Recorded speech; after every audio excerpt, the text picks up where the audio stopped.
Hi, everyone. Welcome back to Life is Love School. I have Terri Rozyla here with me. She is a performance and mindset coach. I'm really excited to have her because she's somebody who experienced narcissistic abuse firsthand. And now she's helping people learn how to use holistic methods to heal themselves. Welcome, Terri. Thank you so much, May. How are you? I'm doing well. Happy New Year. This is the first of the new year. Yeah, Happy New Yeah. Year to you as well. Yeah, so we're going to cover a bit of a heavy topic here because our group here is all childhood abuse survivors, and many of us have had experiences similar to yours. Where in adult life, we had inadvertently also attracted people that are abusive, and then we stayed around for a little too long. So, could you share your story with our group here? Sure, absolutely. So I had been involved in a narcissistic relationship for 12 years. I had no idea that I was in a narcissistic relationship.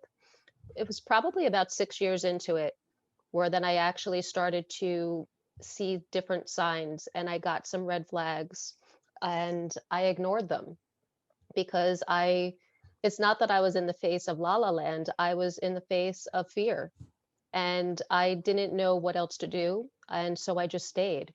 Um, I had followed the norms of society. I went to school, I went to college, I got the corporate job as I was in global marketing, and I did worked for a company called Dufry. And I had a very affluent life, and I liked that lifestyle. And to leave that lifestyle meant giving all of it up, and it scared me too.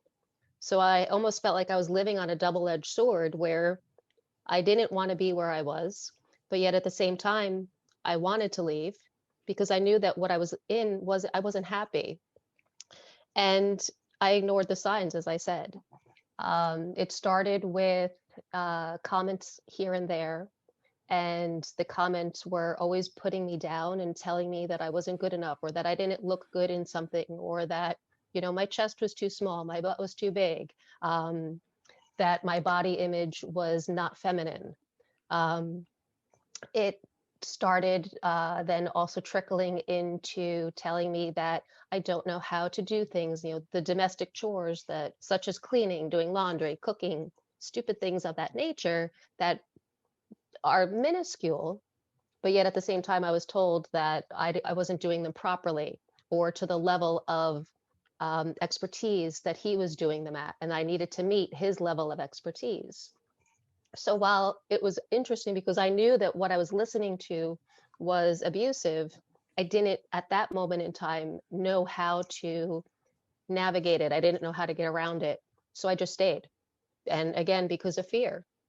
Over the course of time, it turned into, the comments were every day. My bank account was dwindling because he would take money from my bank account. And in essence, my friendships were dwindling. My relationship with my family was dwindling. It truly became a space where I felt trapped, and I was fearful. I didn't know what to do at that point in time. And we had moved from a townhouse to a home, and it was in the home where we had gotten into a verbal argument. Um, he very much was involved with drugs and alcohol. And so it was a night where he was completely high as a kite, and the alcohol was definitely flowing through him. And it was an awful night, actually, where he had ended up coming after me, and he stood on top of me in the stairwell, and he was holding me down. He was holding my wrists down and standing on top of my shins. And it was I remember parts of it, but I don't remember all of it. There's still parts of my memory that escape me. Um, I remember feeling an immense amount of pain in my spine, and something had happened where I was able to break free, and we began running around the home, and he chased me through the home. Um, the long and the short of that part of it is I had crouched down into the foyer, and I literally saw my life flash in front of me. and it was a white light, and I crouched down. I thought I was going to die at that moment in time. And it's ironic because it was also then at that very moment that there was stillness. And it was within that stillness that I heard something tell me to leave. It said, get out and leave. And I listened to that voice.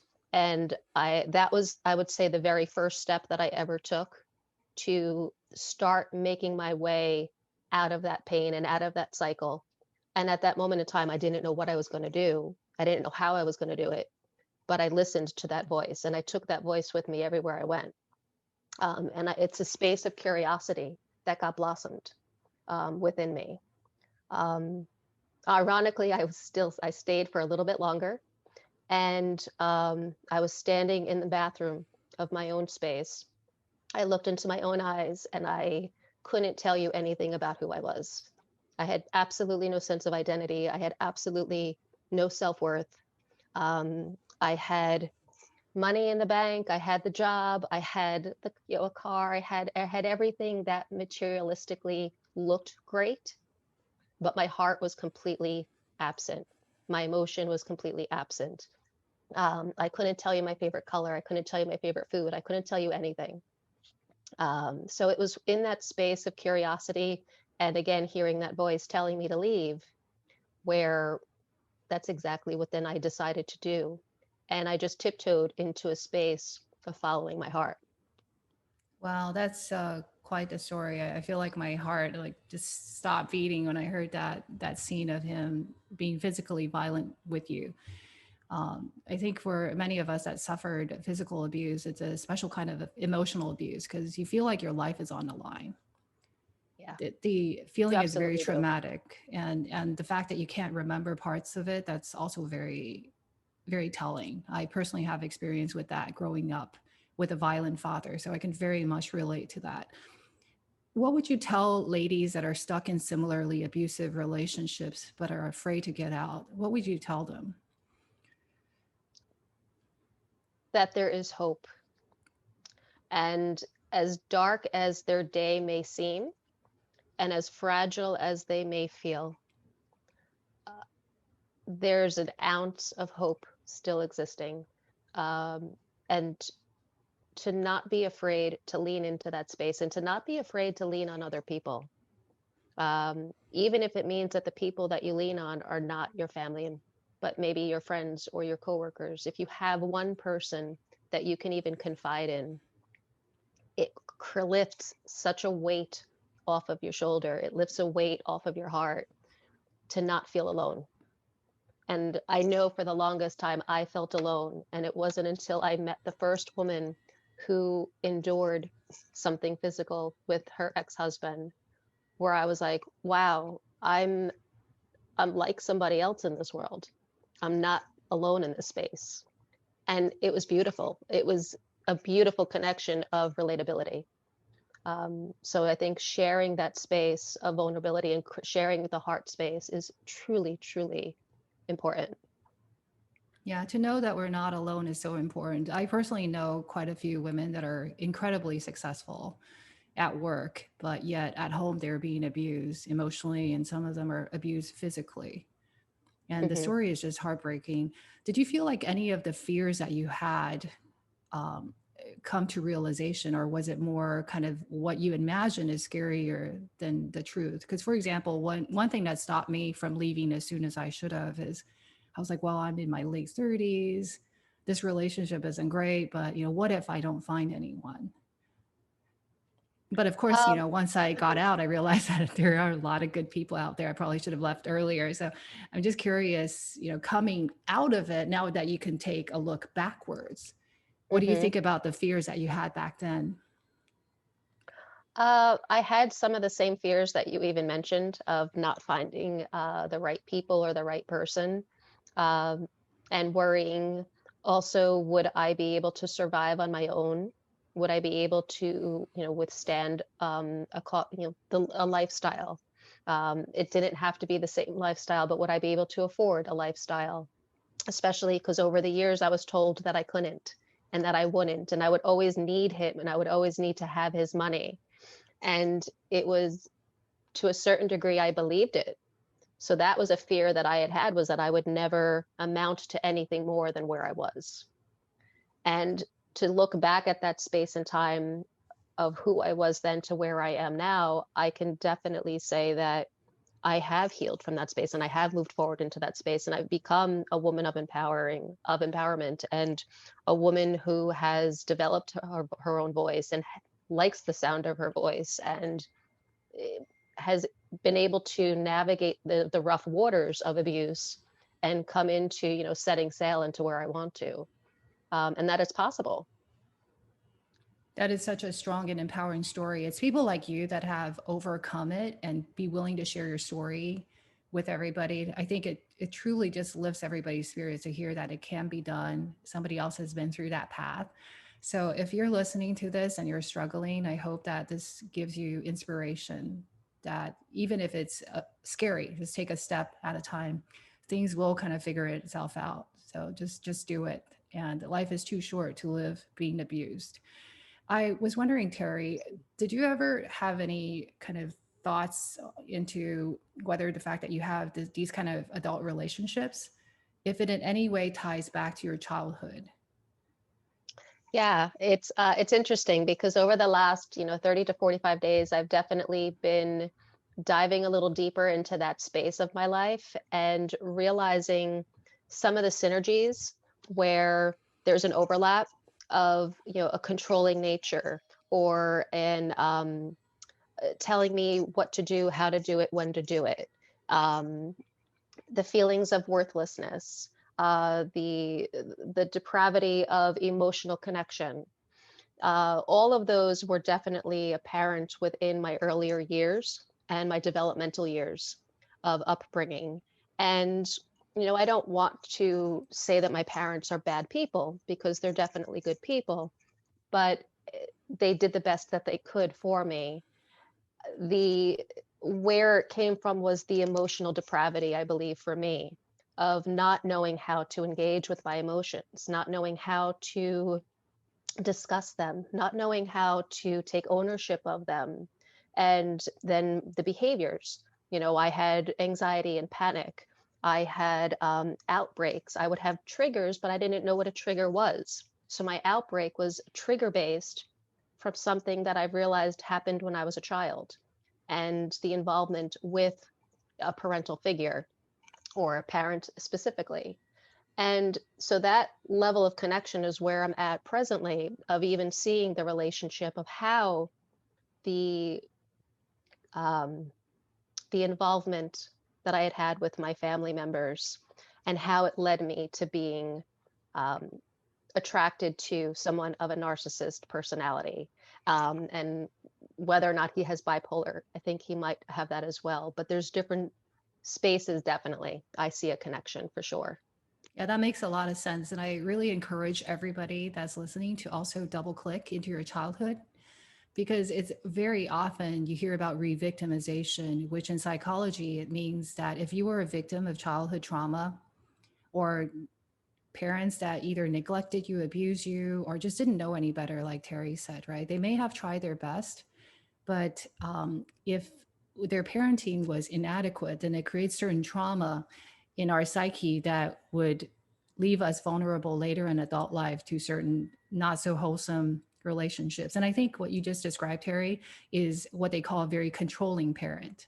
A controlling parent is literally saying, my needs matter, your needs don't matter. Please just always be happy. So your Hmm. job as a child is to be my emotional support animal, right? You don't have your own feelings, you don't have your own needs. It's mommy or daddy knows best, just do it. And so when you're used to taking orders from Hmm. somebody else, when we see a person who's toxic in a similar way, we're like, wow, this seems very familiar. I like it. It feels like we're soulmates, right? That feeling is a lot of times is a warning. It's a red flag. So definitely be careful if you feel like I Hmm. know this person from a past life, because you do. And that's not a good thing. So just be Exactly. careful. Yeah, Terry's Yeah, story is very exactly. common. And so in terms of Yeah. like And it's healing very yourself, interesting too, yeah, because you, go ahead. oh no, I was going to say it's very interesting too, because the one thing that now I can even say, sitting on this side of the equation, is that the voids that I had had are the reason why I went into the relationship with the narcissist. And those voids came from my childhood. Yeah, knowing this is so crucial, and it's so powerful that you did this work, because people that don't do this work, their initial reaction, I was definitely guilty of this, is, oh, I just picked the wrong person. I just have to choose again and everything will work out. No, the Mhm. commonality might be you and who you're attracted to and who you decide to keep and who you refuse to set boundaries with. Because the other thing that you said was super powerful is Exactly. when you grew up, you suppressed your own emotions because your parents didn't care. So you learn to suppress your feelings, which means you suppress your needs, which means that you don't even know what you need. You don't even know that you're being offended. You're not being respected. And if you don't know that, you cannot push back. You can't set boundaries. And this person will just, you give them an inch and they want a foot next day and the 2 foots. And then eventually it becomes more and more abusive. And that's how it goes on. So after you got out, you Hmm. said that you looked into holistic methods to heal. Can you talk a little bit about what helped you? Because I think a lot of our listeners are also waiting for that. Like, what should I do? What can I do to heal? Sure, absolutely. The one thing that helped me tremendously then, and even still today, and I do this every day, is a form of mindfulness meditation. And there's a couple of different ways to engage in a mindfulness meditation, whether you want to do the breathing and the breath work, or if you want to engage in what I'll call a moving meditation. I'm a runner, and I have other clients and some friends that they are involved with either physical exercise, whether they have a personal trainer, or whether they're with a colleague. And also just even having a hobby, getting yourself involved in other activities that, they make your heart flutter, they make your eyes, light up. It gives you that level of excitement within yourself. I like to describe sometimes, people that love to cook. If you watch someone that loves to cook, they're in their own world, they're in their own zone, and that's a form of meditation. If you watch someone even that gardens, or a man that loves to build something from scratch to make it into something amazing, he's in his own zone. And that's a form of mindfulness meditation. It's applying your heart center space with your cognizant mind. And the marriage of the two creates that synergistic frequency within the body, which releases the endorphins of the brain. And then you learn a different space of yourself. And that space is compassion, that space is empathetic, the space is joy. And doing that consistently, you're going to change the repetition of not only your habits, but the way that you think. Yeah, they say neurons that fire together wire together, right? So if Mhm. we're having depressive thoughts, like, I don't know, sometimes people ask questions. Like, I've been guilty of this as well. Like, why me? Why do I always have this bad thing happen to me? Right? If we ask those kind of questions, guess what? The universe will answer it. Mhm. We're basically asking the universe as if it's a Google site, and then it'll tell you, well, it's happening to you because you're lousy. Right. So be really careful the kind of question you send out to the universe. So I think you're pointing to do things that bring you a lot of joy, because then you're firing more of the joyful circuits, right? Firing more of the Absolutely. gratitude circuits. I love cooking. My mind is in the cooking. It's no longer worried about all the things that I should have done, could have done, would have done, right? That's not the kind of wiring that we want. So do more of the things that make you happy, and then you'll become a Absolutely. happier person. Absolutely. It also lowers the cortisol levels, which is the stress hormone, which at that completion, you're able to, have or gain better clarity. You're able to make better conscious decisions for yourself. And that might be, I'm in a toxic relationship. And coming to that realization that my stress hormones are down, and you don't have to say that to yourself, but because you're enjoying the spaces of what you're putting yourself into, and you're becoming mindful of your world and your space, lowering the cortisol levels, you open up that sector saying, I enjoy this, or that relationship makes me feel drained. That relationship, when I leave that person, I don't feel good about myself. And I deserve to feel good about myself. Or when you leave this relationship, wow, you know what? I miss that person and I can't wait to see or talk to them again. Whether it's obviously on Zoom, but there's different ways to engage with people nowadays. But understanding that when you're relating with somebody, paying attention to how you feel when you're with them or when you're speaking with them and how you feel afterwards is truly, truly important because that also helps to define whether or not they are toxic for you. Wow, that is really powerful. I wish that people really paid attention to what you just said because our body doesn't lie. Like our mind sometimes could lie, our emotions could lie, but our body and how we feel. If we walk out of a conversation with somebody and we're tense everywhere, like tense in the throat, tense in the chest, tense in the stomach, which is the way I felt growing up, Hmm. that's telling you something, right? A lot of times Yeah. when we're tense in the throat, it's like there's injustice, massive injustice Yeah. there. And then the stomach is like, the nerve is so we're so nervous, it's all like cinched up. If we're Hmm. at a job where we're constantly feeling this tightness, and maybe it's not the healthiest environment. So always double Exactly. click into that. Yeah, absolutely. Absolutely. Your truth is always going to be your body. Your body always communicates with you. It's a silent communication. So that's where honing into that space of communication with oneself is truly important and helps to get you away from the narcissist. It helps you divine define the boundary with somebody maybe that is a parent or someone that you do want to keep in your life, but you know that you have to just kind of take a little bit of a distance and say, this is where I can have a healthy relationship with you, and this is the distance that I can go to. I love that. So, Terry, thank you so much for Thank coming on you. the show today. Your story is so in depth and just resonated with me so well, everything that you just said. If people want to get in touch with you to get your help in topics like this, or whether it's mindset or performance, how would they find you? Absolutely. Thank you. So thanks for having me on as well. I've enjoyed the conversation with you too. People can get in touch with me either through an email, which it's Terri at terrirozella.com. They can find me on the IAW website, International Association of Women. You can also find me on LinkedIn. Those are going to be the three best outlets to reach me on. That's perfect. I'll put all of that in the show notes so you can Okay. all just look into the links down there. And if you like today's episode, please like and subscribe and comment to let us know what you like about it and what you like to hear more. We're always excited to hear from you because what you tell us drives the content. Our goal here is to help everybody heal. And then if we heal, we can end the cycle. And then we don't have to see any more kids being abused. That's really the goal from the bottom of our heart for Life is Love School. So thank you, everybody.